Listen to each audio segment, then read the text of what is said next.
Hello दोस्तों, आपका स्वागत है हमारे YouTube channel teaching video SRV में। आज मैं आप सभी के लिए क्लास नाइन्थ का प्रश्नावली 1.2 लेके आया हूँ। चलिए देखते हैं आज का पहला प्रश्न। पहला क्वेश्चन क्या है, नीचे दिए गए कथन सत्य है या असत्य है, कारण के साथ अपने उत्तर दीजिए। तो एक का एक नंबर है, प्रत्येक अपरिमेय संख्या एक वास्तविक संख्या होती है। तो ये क्या हो जाएगा, ये आपका सत्य हो जाएगा। अब सत्य क्यों हो जाएगा, कि वास्तविक संख्या किसको कहता है, वास्तविक संख्या किसको कहता है, वास्तविक संख्या जो होता है आपका परिमेय परिमेय संख्या और अपरिमेय अपरिमेय संख्या के संग्रह संग्रह कहते हैं को कहते हैं। ठीक है, तो इसीलिए ये क्या हो जाएगा, ये सत्य हो जाएगा, क्योंकि वास्तविक संख्या में जो आपका है वो परिमेय संख्या भी आ रहा है और अपरिमेय संख्या भी आ रहा है। तो पूछा था कि अपरिमेय संख्या एक वास्तविक संख्या होगा, तो जी हाँ होगा, इसलिए मैंने क्या लिखा है यहाँ, सत्य लिखा है और फिर इसका तर्क दिया है। क्वेश्चन नंबर दूसरा क्या है, संख्या रेखा का प्रत्येक बिंदु रूट एम के रूप का होता है। ठीक है, रूट एम के रूप का होता है जहां एम एक प्राकृतिक संख्या हो। ठीक है, जहां एम क्या होता है, प्राकृतिक संख्या होता है। प्राकृतिक संख्या किसको कहते हैं, प्राकृतिक संख्या होता है ऋणात्मक तथा धनात्मक संख्या को हम क्या कहते हैं, जहां दोनों का संग्रह हो उसको हम क्या कहते हैं, उसको हम कहते हैं प्राकृतिक संख्या कहते हैं। ठीक है, तो रूट एम के रूप का होना चाहिए। ठीक है, तो रूट एम का जो आपका होगा वो तो आपका धनात्मक का होगा, जैसे कि रूट चार का क्या निकलेगा, वर्गमूल रूट 2 निकलेगा। अब क्या, ऋणात्मक यानी जैसे रूट-4। ठीक है, रूट-4 का वर्गमूल क्या निकलेगा, इसका वर्गमूल निकल सकता है, इसका वर्गमूल नहीं निकल सकता। इसलिए ये क्या हो जाएगा, ये आपका हो जाएगा असत्य हो जाएगा। ठीक है, ये क्या हो जाएगा, आपका असत्य हो जाएगा, क्योंकि प्राकृतिक संख्या में धनात्मक और ऋणात्मक दोनों आता है। ठीक है, और जबकि ऋणात्मक का जो है वर्गमूल नहीं निकलता है, इसलिए आपका क्या हो जाएगा, असत्य हो जाएगा, क्योंकि धनात्मक का वर्गमूल निकलता है, ऋणात्मक का नहीं निकलता। ठीक है, चलते अगले क्वेश्चन की ओर। क्वेश्चन नंबर तीसरा क्या है आपका, क्वेश्चन नंबर तीसरा है आपका, प्रत्येक वास्तविक संख्या एक अपरिमेय संख्या होती है। प्रत्येक वास्तविक संख्या एक अपरिमेय संख्या होती है, तो ये हो जाएगा असत्य, नहीं होती है। अब क्यों नहीं होती है, क्योंकि वास्तविक संख्या हम किसको कहते हैं, वास्तविक संख्या हम कहते हैं परिमेय संख्या प्लस अपरिमेय संख्या, परिमेय संख्या प्लस अपरिमेय संख्या के संग्रह को क्या कहते हैं, हम वास्तविक संख्या कहते हैं। और वास्तविक संख्या में हमारा परिमेय संख्या भी आता है। परिमेय संख्या क्या होता है, जिसे पी बाय क्यू के रूप में लिखा जा सकता है, और Q equal to not zero होता है, Q equal to not zero होता है। ठीक है, और अपरिमेय संख्या जिसको पी वाई क्यू के रूप में नहीं लिखा जा सकता है। लेकिन यहाँ क्या कह रहा है कि प्रत्येक वास्तविक संख्या, तो वास्तविक संख्या में परिमेय संख्या और अपरिमेय संख्या भी आ जाता है। ठीक है, और यहाँ अपरिमेय संख्या में वास्तविक क्या कहता है, परिमेय संख्या आपका नहीं आएगा। तो ये इसीलिए आपका क्या हो जाएगा, असत्य हो जाएगा, क्योंकि परिमेय संख्या में अपरिमेय संख्या आपका नहीं आ सकता है, और वास्तविक संख्या में परिमेय संख्या और अपरिमेय संख्या दोनों ही आता है, तो क्या हो जाएगा, असत्य हो जाएगा। ठीक है, देखते हैं क्वेश्चन नंबर 3 हमारा क्या है, दिखाइए कि संख्या रेखा पर रूट 5 को किस प्रकार निरूपित किया जा सकता है। ठीक है, तो आइए देखते हैं संख्या रेखा पर रूट 5 को किस प्रकार निरूपित किया जा सकता है। ठीक है, आइए देखते हैं। अब हम एक रेखा खींच लेते हैं पहले। ठीक है,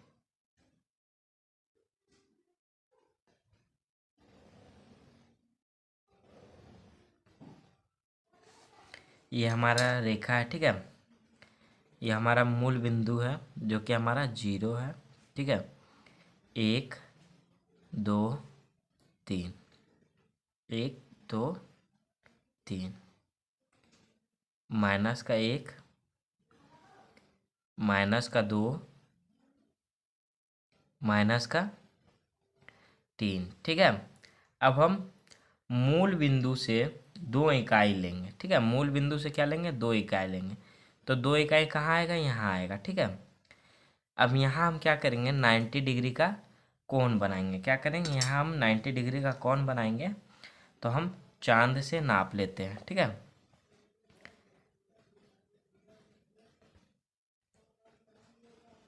तो नाप लिए। अब यहाँ हम 1 इकाई तक क्या करेंगे, कोण बनाएंगे 1 इकाई तक, ठीक है।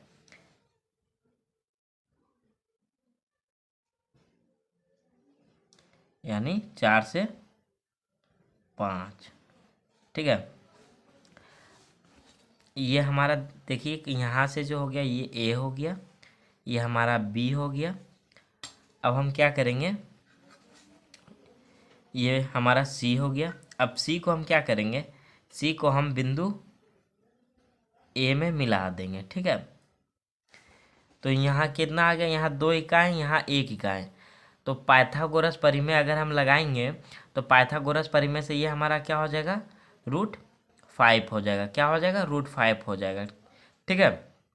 अब √5 कैसे होगा, तो ये देखिए √5 कैसे होगा।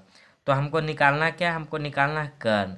तो कर्ण बराबर क्या होता है हमारा, कर्ण बराबर हमारा होता है लंब का स्क्वायर प्लस आधार का क्या होता है, स्क्वायर होता है रूट के अंदर। तो हमारा जो है लंब क्या है, लंब हमारा 1 है प्लस आधार हमारा कितना है, 2 है, ठीक है।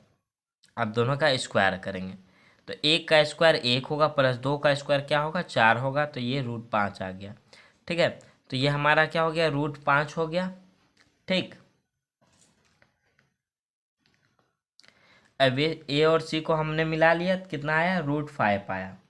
√5 क्या हमारा संख्या रेखा पर है, देखिए √5 हमारा संख्या रेखा पर नहीं है। अब हम इसको संख्या रेखा पर लाएंगे। तो संख्या रेखा पर कैसे लाएंगे, अब ए और सी का क्या करेंगे, हम पहले नाप लेंगे, ए और सी को हम नाप लेंगे, ठीक है। ए और सी की दूरी नाप लिए। अब इसके अनुसार से हम क्या करेंगे, एक चाप काटेंगे। क्या काटेंगे, चाप काटेंगे।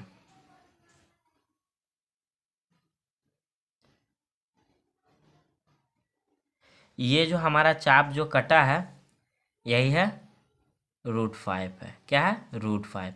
इसको हम डी से निरूपित करेंगे, ठीक है। तो ये हमारा हो गया क्वेश्चन नंबर 3 हो गया, ठीक है। चलते क्वेश्चन नंबर 4। क्वेश्चन नंबर 4 क्या है, कक्षा 4 के लिए क्रियाकलाप वर्गमूल सर्पिल की रचना।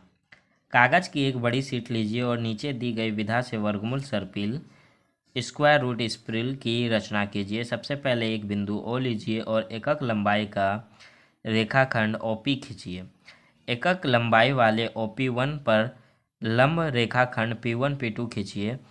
देखिए आकृति 1.9। अब OP2 पर लंब रेखाखंड P2 P3 खींचिए तथा OP3 पर लंब रेखा P3 P4 खींचिए।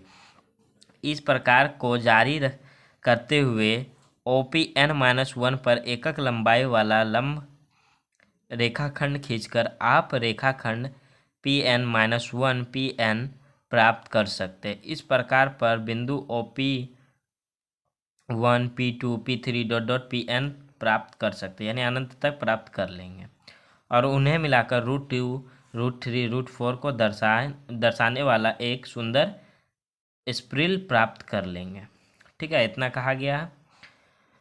तो चलिए अब देखते हैं, इनकी बातें तो बहुत सुन ली, अब कुछ करते भी तो हैं।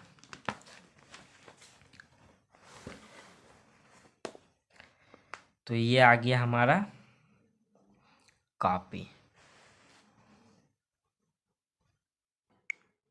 ठीक है। आइए देखते हैं क्वेश्चन नंबर 4 कितना है, क्वेश्चन नंबर 4।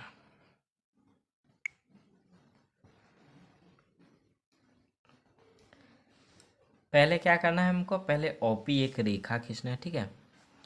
तो पहले एक रेखा खींच लेते हैं OP, एक इकाई का एक रेखा खींचते OP, ठीक है। एक इकाई का हो गया। अब इस पे हम क्या करते हैं, अब इस पे हम 90 डिग्री का एक कोण बनाते हैं एक इकाई का, ठीक है। तो नाप लेते हैं 90 डिग्री, ठीक है। तो 90 डिग्री जो है हमारा वो यहाँ आ रहा है। अब हम इसको क्या करते हैं, अब हम इसको मिला लेते हैं, ठीक है। और एक इकाई का एक कोण बना लेते हैं, ठीक है। एक इकाई का एक कोण बन गया।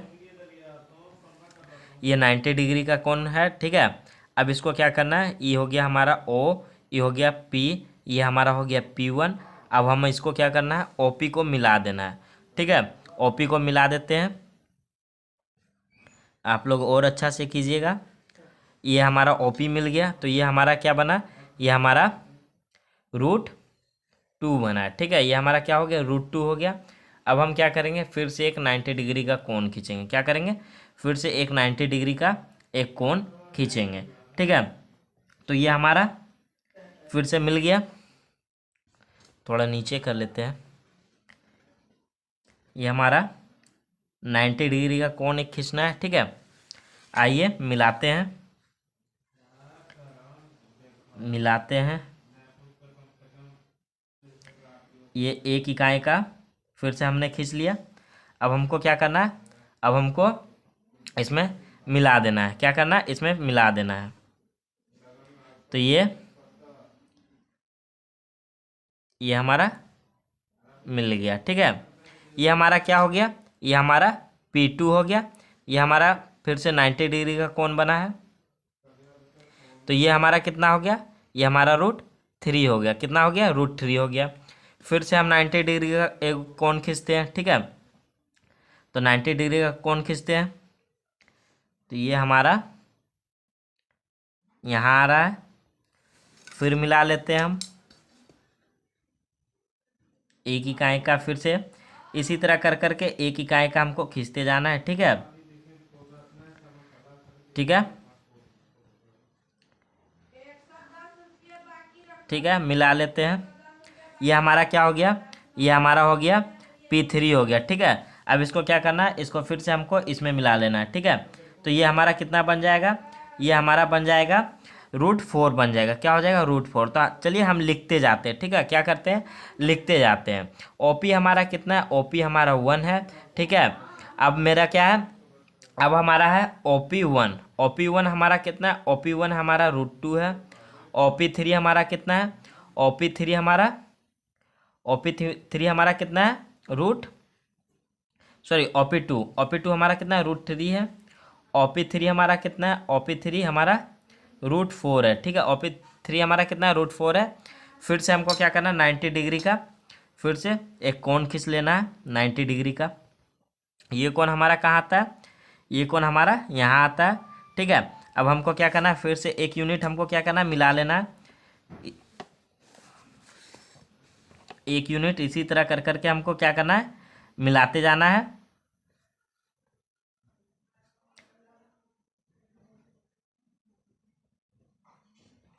आप लोग अच्छा से कर लेंगे, ठीक है। यहाँ मैं बता दे रहा हूँ, आप लोग अच्छा से कर लेंगे।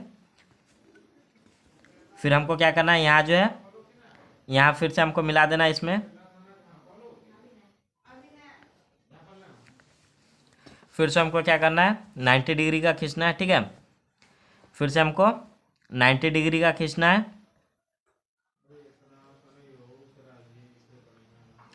ठीक है। चलिए फिर से मिला लेते हैं हम,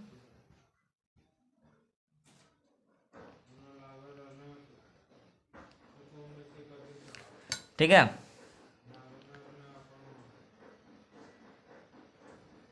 आप लोग और अच्छा से इसको कर लेंगे। ये हमारा क्या हो गया, P3 हो गया, P4 हो गया, ये हमारा क्या हो गया, P5 हो गया, ये हमारा √5 हो गया, ये हमारा √6 हो गया। इसको हम नोट करते जाएंगे। OP4 हमारा क्या है, √5 है। OP5 हमारा क्या है, OP5 हमारा कितना है, √6 है। इसी तरह करते करते n जो है, n 16 तक जाना है, ठीक है। n 16 तक जाना है और 17 तक इसका आएगा, ठीक है। चलिए मिलते हैं अगले वीडियो में।